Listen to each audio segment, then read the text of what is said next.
गुलाम वंश। मोहम्मद गोरी की मृत्यु के बाद उसके गुलाम सरदार कुतुबुद्दीन ऐबक ने 1206 ईस्वी में गुलाम वंश की स्थापना की। तुगरिल को मोहम्मद गोरी ने बयाना का गवर्नर बनाया। कुतुबुद्दीन ऐबक दिल्ली का गवर्नर था। कुतुबुद्दीन ऐबक को गौर के सुल्तान गयासुद्दीन महमूद ने दासता से मुक्त कर दिया। कुतुबुद्दीन ऐबक की शादी यालदोज की बेटी से हुई।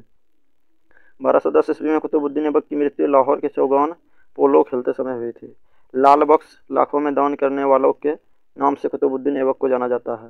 दिल्ली का कुतुबुल इस्लाम मस्जिद और अजमेर में 2.5 दिन का झोपड़ा कुतुबुद्दीन ऐबक ने बनवाया।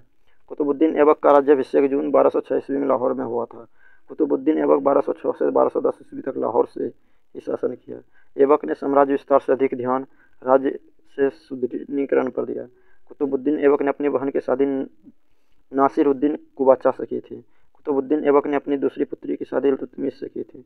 कुतुबुद्दीन ऐबक की सुल्तान के रूप में 1208 ईस्वी में मान्यता मिली।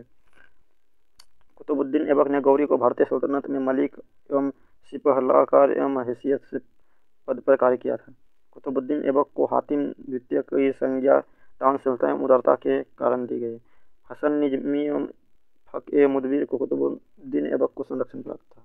कुतुबुद्दीन ऐबक ने शेख ख्वाजा कुतुबुद्दीन बख्तियार काकी की स्मृति में बनवाए। कुतुबुद्दीन ऐबक का अर्थ चंद्रमुखी होता है। कुतुबुद्दीन ऐबक का सहायक सेनापति बख्तियार खिलजी था। नालंदा विश्वविद्यालय को बख्तियार खिलजी ने नष्ट किया। कुतुबुद्दीन ऐबक को लाहौर में दफनाया गया। सल्तनत काल की राजकीय भाषा फारसी थी। कुतुबुद्दीन ऐबक का पुत्र आराम शाह था। आराम शाह सिर्फ 8 महीने तक सिंहासन पर रहा। आराम शाह की हत्या इल्तुतमिश ने की। इल्तुतमिश 1210 ईस्वी में गद्दी पर बैठा। इल्तुतमिश दिल्ली सल्तनत का वास्तविक संस्थापक था। इल्तुतमिश कुतुबुद्दीन ऐबक का गुलाम था। इल्तुतमिश तुर्किस्तान का इलबारी तुर्क था। इल्तुतमिश का पूरा नाम शम्स-उद-दीन इल्तुतमिश था। सुल्तान बनने से पूर्व इल्तुतमिश बदायूं के सूबेदार के पद पर था। चालीसा दल का गठन इल्तुतमिश ने किया। चालीसा दल को तुर्कान-ए-चहलगामी भी कहा जाता है। चालीसा दल 40 विश्व गुलाम सरदारों का गुट था। प्रारंभ में इल्तुतमिश को यल्दौज और कुबाचा का सामना करना पड़ा। 1210 ईस्वी में इल्तुतमिश ने यल्दौज को तराइन के मैदान में पराजित किया। इल्तुतमिश का वास्तविक सुल्तान का दर्जा 1229 ईस्वी में बगदाद के अब्बासी खलीफा से प्राप्त हुआ। सर्वप्रथम शुद्ध अरबी सिक्का इल्तुतमिश ने चलवाया। इल्तुतमिश ने 2 महत्वपूर्ण सिक्के चांदी का टंका और तांबे का जितल का प्रारंभ किया था। राजधानी को लाहौर से दिल्ली सल्तनत ने स्थानांतरित किया। मोइनुद्दीन चिश्ती की दरगाह को निर्माण इल्तुतमिश ने कराया। इल्तुतमिश ने एकता प्रथा चलाई। भारत में पहला मकबरा निर्मित करने का श्रेय इल्तुतमिश को है। इल्तुतमिश ने अजमेर की मस्जिद बनवाई। मध्य एशिया के मंगोलों का नेता चंगेज खां था। चंगेज खां ने भारत पर 1221 ईस्वी में इल्तुतमिश के समय आक्रमण किया। मंगोलों के प्रथम आक्रमण से भारत को इल्तुतमिश ने बचाया। इल्तुतमिश की मृत्यु 1236 ईस्वी में हुई। इल्तुतमिश ने पुत्री रजिया को अपना उत्तराधिकारी घोषित किया। इल्तुतमिश ने सुल्तान की पद को वंशानुगत बनाया। अमीरों ने इल्तुतमिश का उत्तराधिकारी रुकनुद्दीन फिरोज को बनाया। रुकनुद्दीन फिरोज के शासन को बागडोर उसकी मत शर्तों के हाथ में दे दी। रजिया को 1236 ईस्वी में जनता तथा अमीरों द्वारा गद्दी पर बैठाया गया। रजिया पर्दा प्रथा को त्याग कर पुरुषों की तरह कोट एवं टोपी पहनकर खुले मुंह राजदरबार जाने लगी। रजिया ने याकूत को अमीर आखुर नियुक्त किया।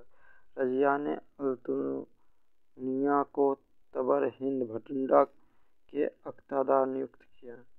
रजिया ने अल्तुनिया से विवाह किया। बहराम शाह ने कैथल के समीप कुछ हिंदू डाकुओं द्वारा रजिया को हत्या कर दी। दिल्ली सल्तनत का प्रथम तुर्क महिला शासक रजिया थी। रजिया की अपदस्थ करके तुर्की सरदारों ने मोइनुद्दीन बहराम शाह को दिल्ली की गद्दी पर बैठाया। सुल्तान का अधिकार कम करने के लिए नायब नामक नए पद का गठन किया। प्रथम मानव एल्गिन को नियुक्त किया गया। बहराम शाह की हत्या दिल्ली के तुर्क सरदारों ने की। बहराम शाह का उत्तराधिकारी अलाउद्दीन मसूद बना। मसूद शाह ने बलबन को अपना अमीर हकीम बनाया। 1246 ईस्वी में बलबन ने मसूद शाह के स्थान पर नासिरुद्दीन महमूद को सुल्तान बनाया। नासिरुद्दीन ने राज्य को समस्त शक्ति बलबन को सौंप दी। नासिरुद्दीन ने बलबन को उल्गू खां की उपाधि प्रदान की। बलबन ने अपनी पुत्री की शादी सुल्तान नासिरुद्दीन से की। नासिरुद्दीन महमूद ऐसा सुल्तान था जो टोपी बनाकर अपना जीवन निर्वाह करता था। 1229 में मंगोल नेता हलाकू के स्थान समझौता कर बलबन ने पंजाब में शांति स्थापित की। मिनहाजुद्दीन सिराज ने अपना तबकात नासिरी नसरुद्दीन को समर्पित की। 1235 में नसरुद्दीन महमूद की मृत्यु के बाद बलबन उसका उत्तराधिकारी बना। गयासुद्दीन बलबन इलबरी जाति का था। बलबन को ख्वाजा जमालुद्दीन बसरी खरीद कर दिल्ली लाया था। इल्तुतमिश ने बलबन को ग्वालियर विजय के उपरांत खरीदा। रजिया के शासनकाल में बलबन अमीर शिकार पद पर था। इल्तुतमिश द्वारा स्थापित चालीसा दल को बलबन ने समाप्त किया। बंगाल की राजधानी लखनौती को बलबन के समय विद्रोहों का नगर कहा जाता था। बंगाल के विद्रोही सरदार तुगलकी खां को मालिक मुद्दीन ने पकड़ा। मेवाड़ियों के विद्रोह का दमन गयासुद्दीन बलबन ने किया। बलबन ने केंद्रीय सैन्य विभाग की स्थापना की जिसे दीवान आर्ज कहते हैं। सीमा क्षेत्र में स्थित किलों का पुनर्निर्माण कराया। अयोग्य एवं वृद्ध सैनिकों को पेंशन देकर पदमुक्त करने को योजना बनाई। अपने सैनिकों के वेतन का भुगतान नगद में किया। सिजदा और पाबोज के प्रश्न को अनिवार्य बना दिया। फारसी रीति रिवाज पर आधारित नवरोज उत्सव का प्रारंभ किया। अपने विरोधियों के प्रति कठोर लौ एवं रक्त की नीति अपनाई। उसने कहा कि राजा धरती पर ईश्वर का प्रतिनिधित्व होता है। उच्च कुल के निम्न कुल की व्यक्तियों के बीच अंतर स्थापित किया। अपने दरबार को ईरानी परंपरा के आधार पर सजाया। कुरान के नियमों को शासन का आधार बनाया। सिक्कों पर खलीफा का नाम अंकित कराया तथा उसके नाम के खुतबे पढ़े। दिन में 5 बार नमाज पढ़ता था। सुल्तान बनने के बाद शराब एवं भोग विलास त्याग दिया। बलबन के दरबार में फारसी के प्रसिद्ध कवि अमीर खुसरो तथा अमीर हसन रहते थे। प्रसिद्ध ज्योतिषी एवं चिकित्सक मौलाना हमीदुद्दीन मुतरी बलबन के दरबार में रहते थे। बलबन ने खुद को आफरास याब का वंशज बताया। बलबन का न्याय व्यवस्था निष्पक्ष थी।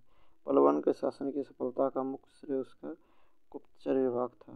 बलबन के राजस्व सिद्धांत को 2 मुख्य विशेषता सुल्तान के पद ईश्वर को द्वारा प्रदान किया गया। सुल्तान के निरंकुश होना आवश्यक है।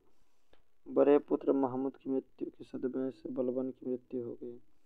बलबन के उत्तराधिकारी के रूप में कैकोवाद ने दिल्ली गद्दी पर 1287 ईस्वी में आसीन हुआ। कैकोवाद का सेनापति गैर तुर्क सरदार जलालुद्दीन फिरोज खिलजी था। कैकोवाद लकवा से मरा। कैकोवाद अत्यंत विलासी एवं कामुक था। गुलाम वंश का अंतिम शासक शमसुद्दीन कैमर्स था।